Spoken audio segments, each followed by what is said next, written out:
Hey gearheads, and welcome to Garage Talk, a discussion about all things automotive. I'm Cory. And I'm Matt, and each week this podcast will serve as a catalyst for discussion on all sorts of topics that grind our gears, rev our engines, or just need a bit more conversation. And on this week's episode, we are talking all things Houston Auto Show with the Executive Vice President of said Auto Show, RoShelle Salinas.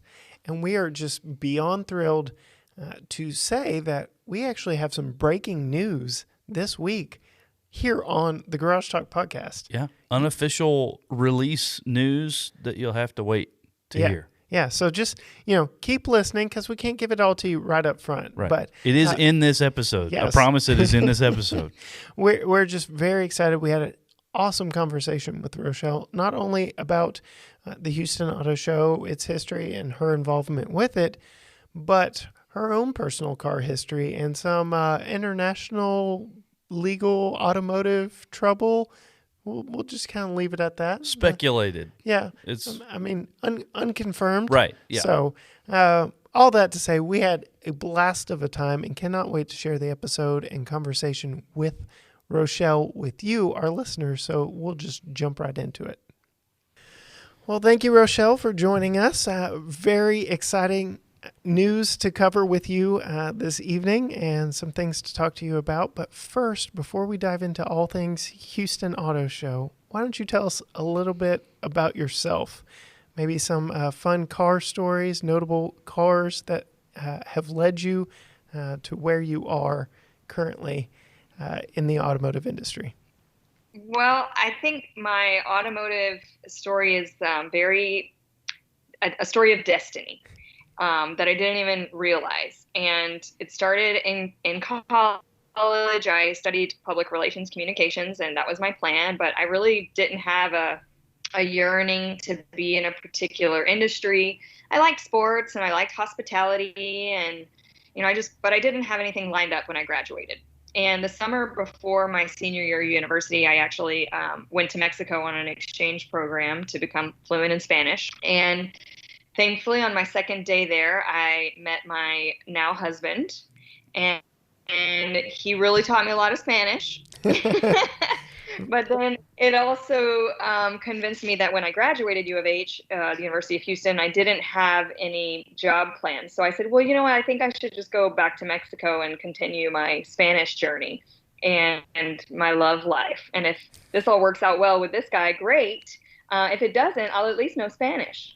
So I went and I spent another 6 weeks studying, and then I was like, you know what, I'm not going to learn any more Spanish in a classroom. I've got to work somewhere and really immerse myself even further. And Rodrigo's family, my husband Rodrigo, his family's actually has been in the automotive business for generations. They build and construct. They started with the gas pumps. Okay. So to level the level of your gas.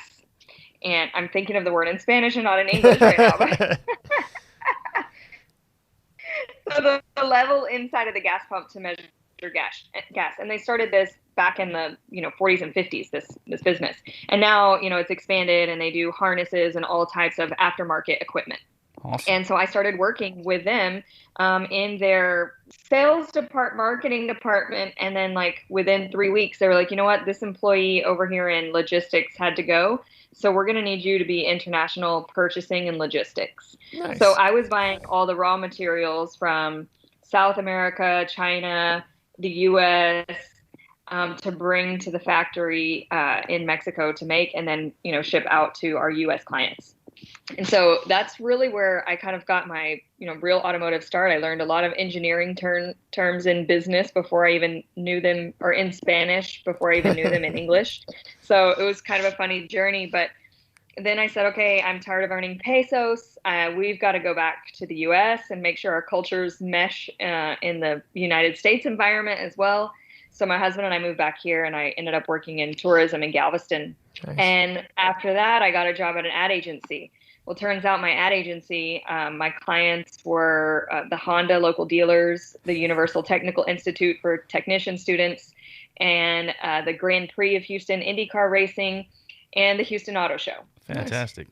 So it was like all the automotive stuff just really fell into my life, and it's something I've really embraced and loved. And I think it's a good balance of my passion for vehicles is is strong enough to absolutely love my job, but it doesn't obsess my life, and I can have a good, healthy work-life balance Nice. also.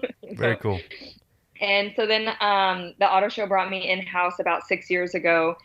And so now I, work for all of the Houston area dealers with the association and then help produce and promote the Houston Auto Show. And it's been a really fun career path, and to see the growth of how the Houston Auto Show has changed over the years has been a really, fun thing to be a part of. And it's such an iconic event here in our city as well. I mean, it's not as huge as and iconic as Chicago or Right. New York or LA, but it's definitely big for Houston. And, when I tell people, oh yeah, I do the Houston Auto Show, they're like, whoa, we go there. We've been going there forever with our family. It's like a tradition and we love it. And so it's really fun to be a part of something like that and kind of mesh the worlds of that hospitality and event planning with everything automotive. Yeah. So I have confession time. I'm a Houston area native, born and raised down in the area. And I have actually never been to the Houston Auto Show, which, again, I know I plan on rectifying that this year because we moved away when I was 10 years old, and we've been closer to Dallas now than Houston since 96. And for the past 12 years, almost religiously, I've gone to the DFW Auto Show, and I'm getting memories popping up on Facebook right now because now is Texas Auto Show season.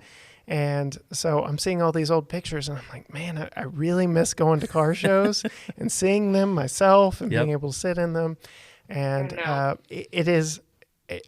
it does not bring me a lot of joy to say that I have never been to the Houston Auto Show. But like I said, I plan on rectifying that in 2021. This is a year of firsts. So left before you had responsibility or control to go to the auto show yourself. So I'll blame your parents. And Sounds good to me. Sounds good to me. And, the 4-hour trek, when I'm just trying to convince friends and family to go with me, it's a little much. 2 hours is a little easier sell than 4, but it is what it is. Of course, you've got the Dallas show, and they're good as well. Yes, they are. So, I love going to car shows, and I don't think I'm going to get my fill of it this year, next year, or any year to come. Probably because not, yeah. I'm only stroking the addiction now at this point. So, but. What about your personal car history? Do you have any fun cars, interesting vehicles that have brought you thus far in your life? Well, my friends still laugh that my first car was, and this was in 1999, I guess I got my first car, was a 1981 Oldsmobile New Yorker. Nice. Awesome. And it had the plush seats. Mm-hmm. And the first technology of like talking to you. So it would do the, buckle your seatbelt. Thank you. Your door is ajar. And you close the door. Thank you.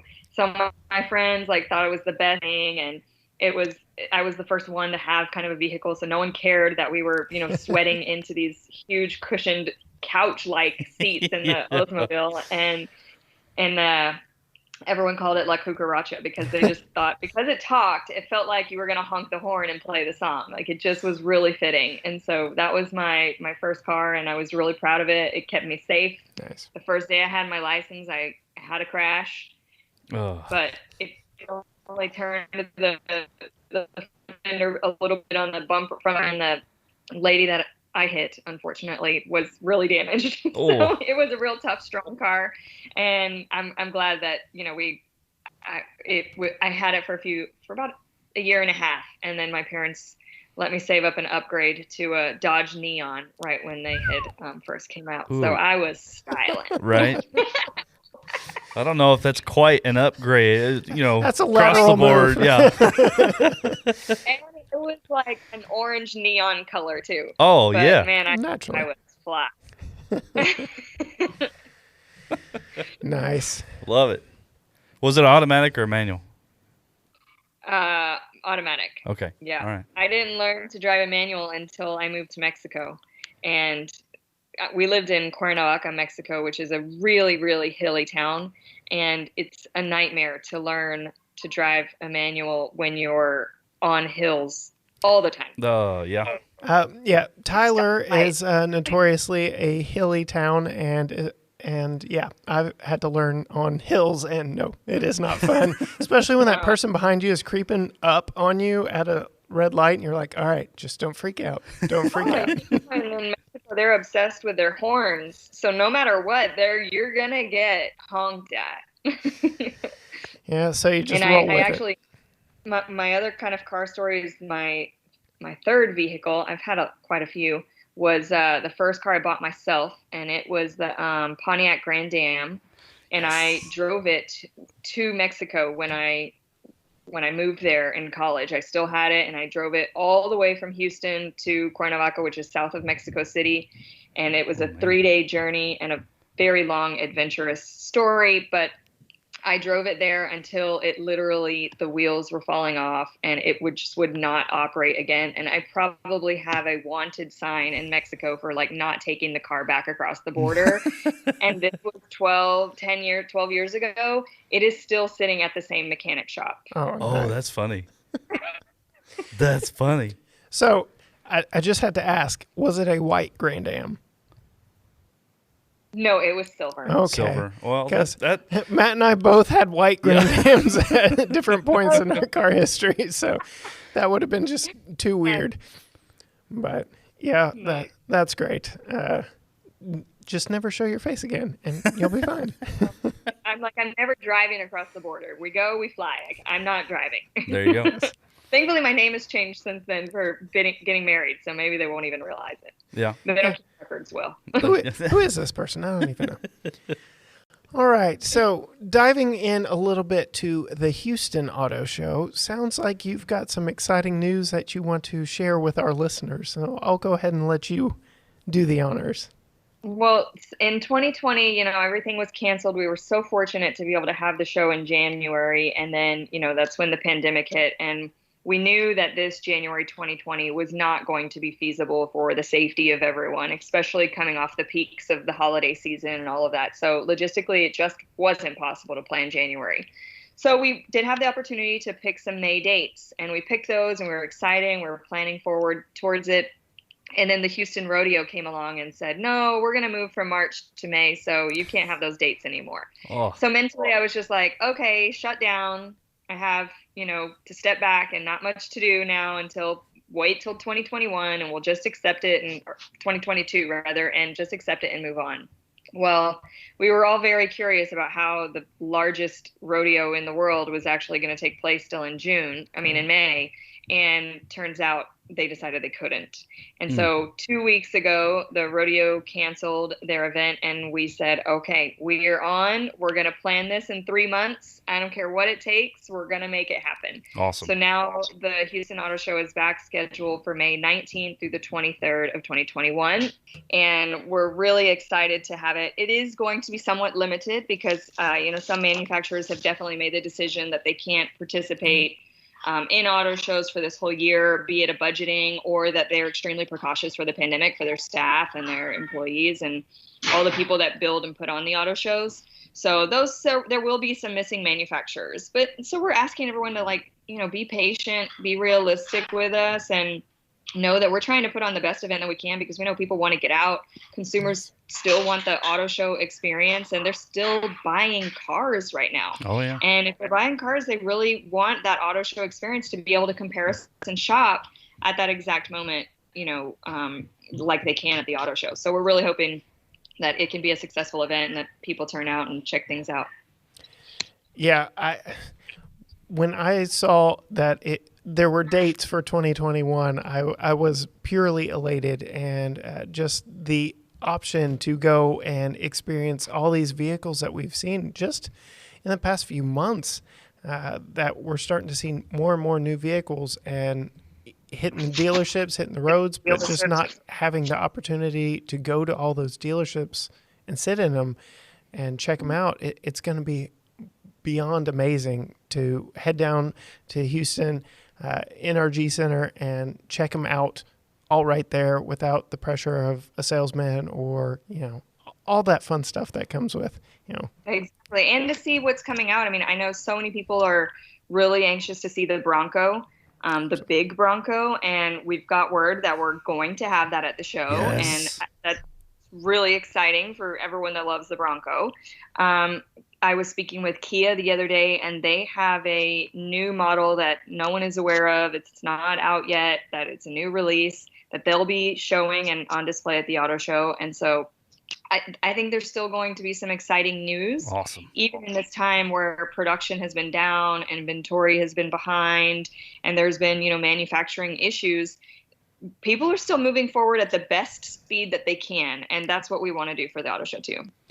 Yeah, I don't know what all contacts you have in the dealer network, but I know just from what we've seen with the numbers and sales numbers and everything, like you said earlier, people have not quit buying cars, and it's put a strain on the new car market and on the used car market.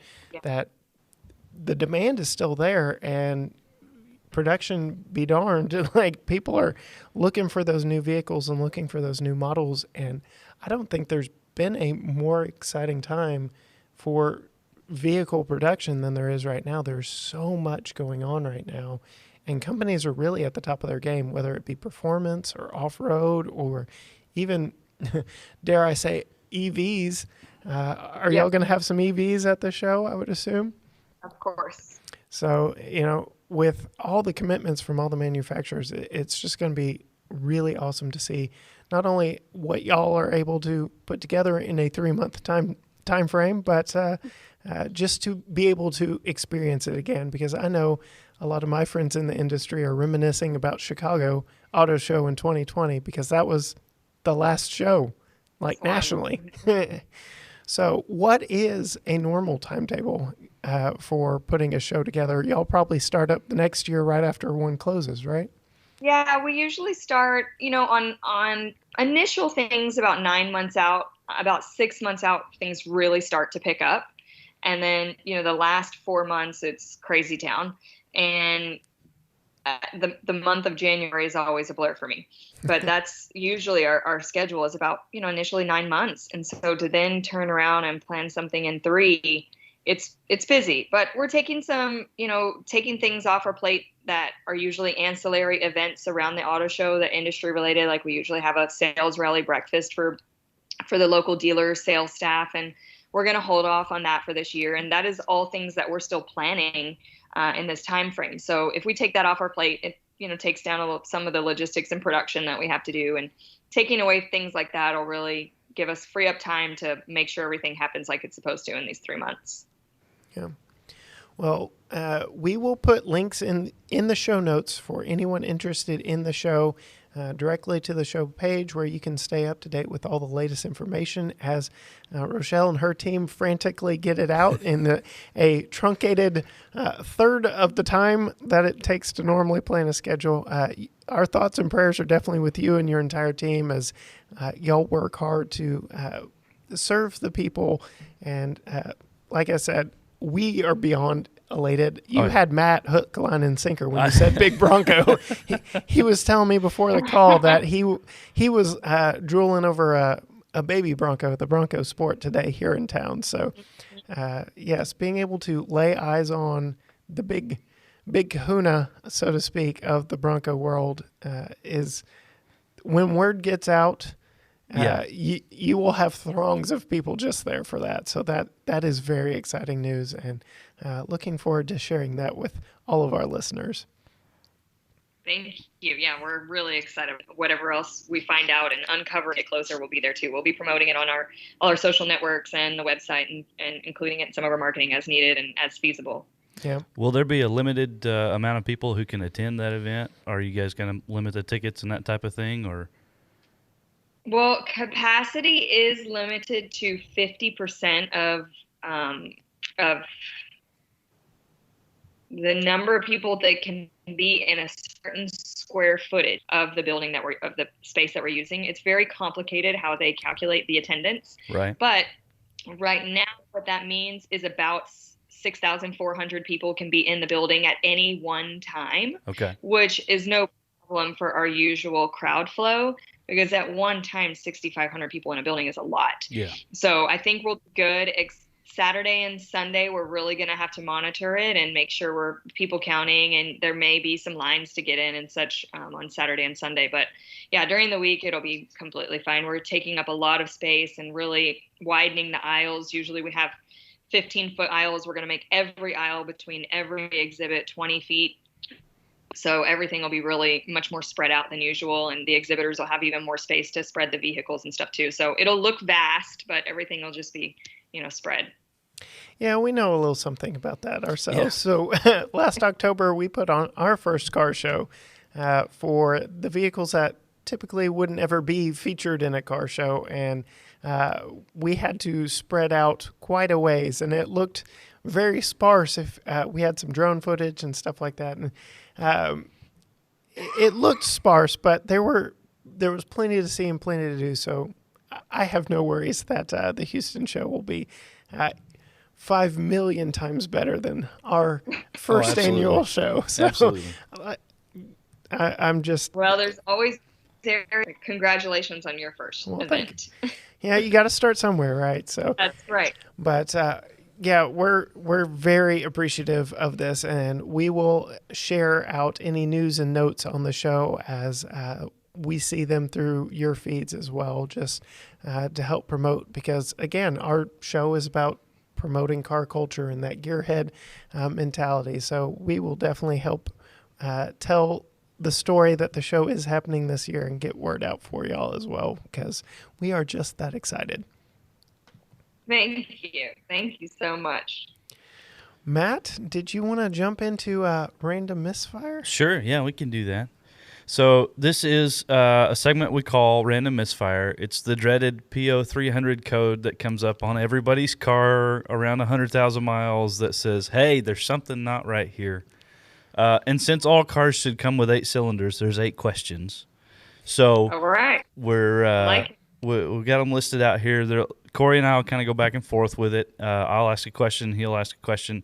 For the most part, and I say this every time we introduce this, but I have yet to get a yes or no or an either or answer. But it's supposed to be kind of an either or 2 or 3 word response. But you can elaborate as much as you want. Feel free to elaborate as needed. Apparently, I asked too difficult of questions, so. Well, people always want to justify and tell their story. So right. Oh, absolutely. That's regular person atmosphere, right? But as a PR person, I promise I can keep it below 5 words.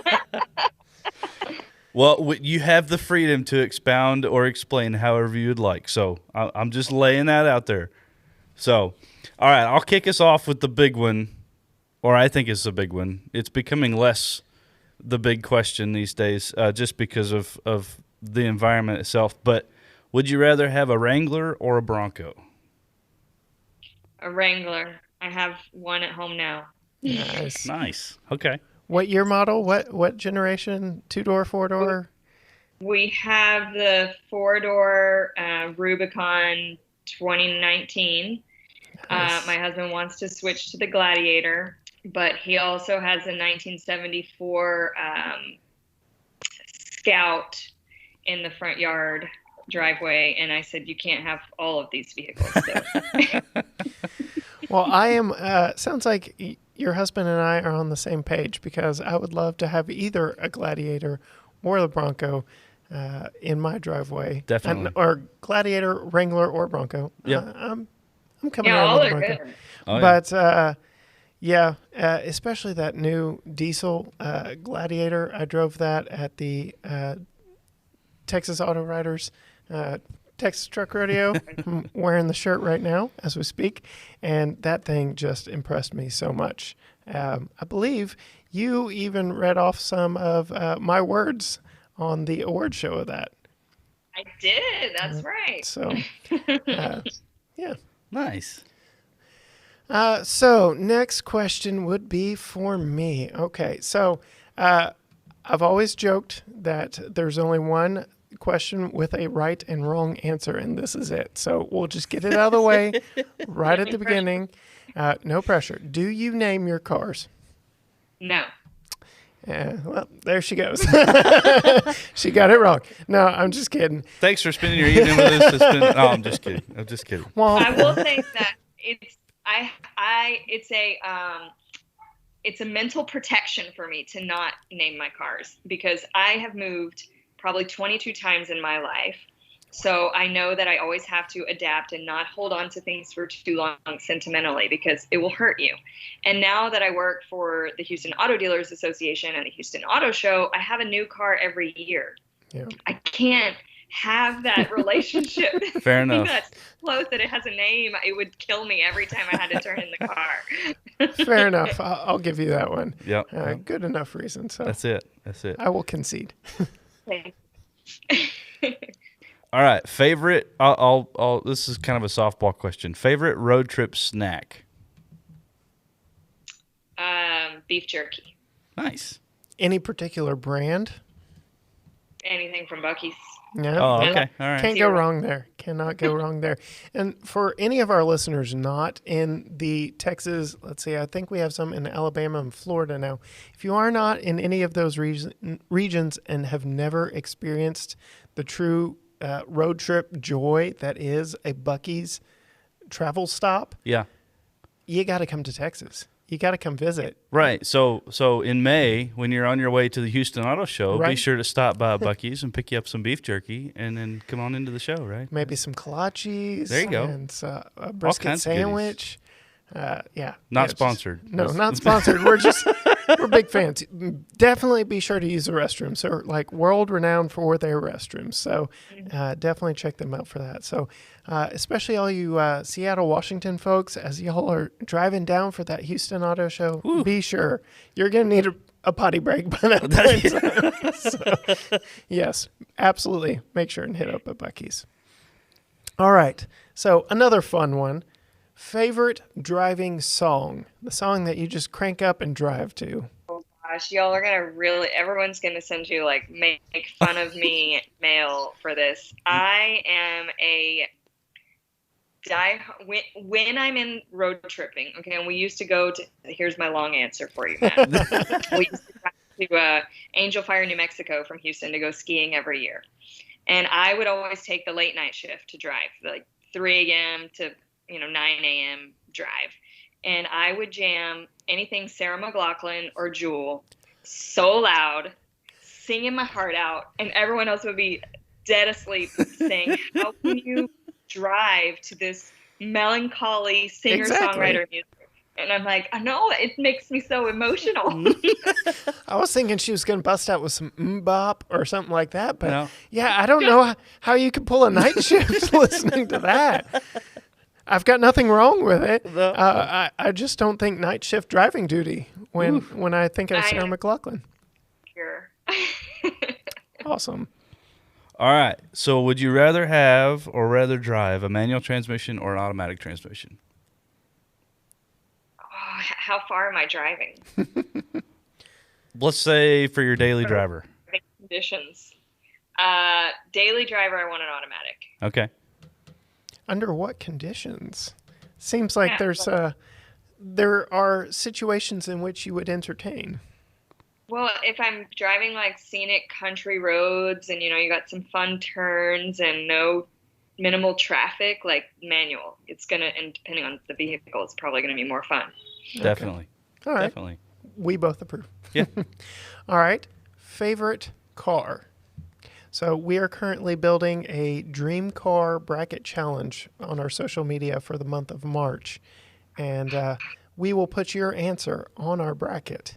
Gosh, and it's so hard for me to have a favorite, and not because I'm trying to be unbiased Right. with all of my manufacturer and dealer partners, but my kids ask me this question all the time. I really, it has to be a new vehicle or Could be a classic, any could be vehicle?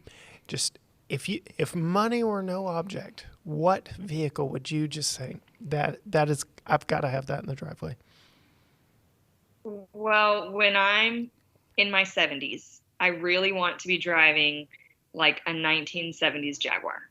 All right. Plastic with the Jaguar emblem on the front hood. I want to be in that. Nice. Can't go wrong with that. some of the most beautiful vehicles of all time came Oh, from yeah. that era Jaguar. So Definitely. Yeah. Definitely. All right. Are you a fan of technology in vehicles or not so much a fan of tech in vehicles? More tech or less tech? I like the safety tech. Okay. Definitely the safety tech. Okay. All right. Just drove in the vehicle that had a blind spot camera, the actual camera of the blind spot that comes up, and I thought that was really helpful. Wow. Yeah. Hyundai, Kia, or Honda? You know, the Telluride. Yep. Man, that Hyundai Kia, Yep. they have come so far. I remember when my dad had a 1997 beige Kia Sophia, no frills whatsoever, stick shift, 5-speed, didn't even have window tint. And when I hear Kia, my mind first goes to that Kia Sophia, and I'm like, but they're not that company anymore. And so, yeah, they have come so far. Tell them all the time. I'm like, don't cross them off your list if you haven't been in the last 10 years. You've got to check it out. Yeah, absolutely. All right, last one of the big 8. Favorite car movie. We're constantly adding to our watch list around Definitely, here. yeah. So.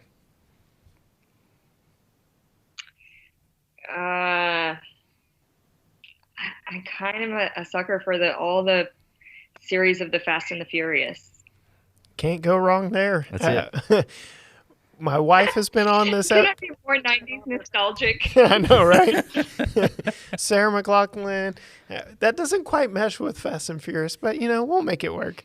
But, I'm very diverse. yeah, there's just something about, I have a special place for the first few movies in that series. I've kind of lost interest as they've drug the franchise on and on. I feel like they should have let it die gracefully about 3 movies ago, but that's personal point of view. So Yeah.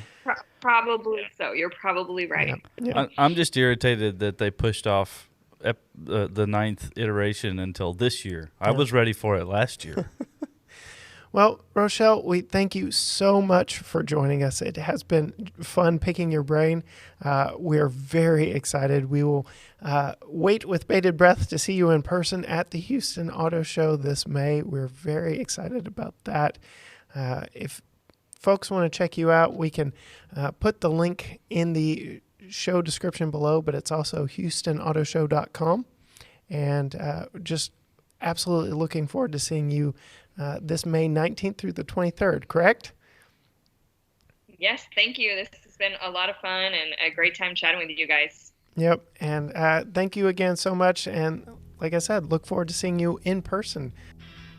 Well, Gearheads, that is all for this week. We just had a blast of a time speaking with RoShelle. Breaking news, there will be a Houston Auto Show this year. And there will be a Bronco there. You were very excited about I'm that super as soon as stoked she about the Bronco. mentioned it.